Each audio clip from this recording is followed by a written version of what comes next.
संतोष देशमुखांवरील हल्ल्यासाठी वापरलं गेलं कोणतं हत्यार? तपास यंत्रणा लागल्या कामाला. देशमुख यांच्या शरीरावर 150 जखमा. राजकीय पाठिंब्यामुळेच गुन्हेगारांना मस्ती. पोलिसांनीही बघ्याची भूमिका घेतली. कोथरूड मारहाण प्रकरणी रवींद्र धंगेकर आक्रमक. मद्यधुंद तरुणांना लवकरच शोधू, पुणे पोलिसांचं आश्वासन.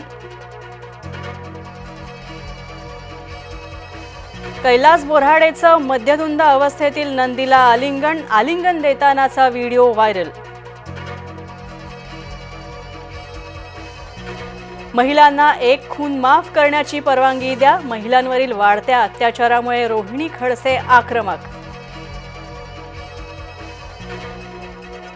धनंजय मुंडेंची ईडीद्वारे चौकशी करा. सुरेश धस ईडीला पत्र लिहून करणार तक्रार.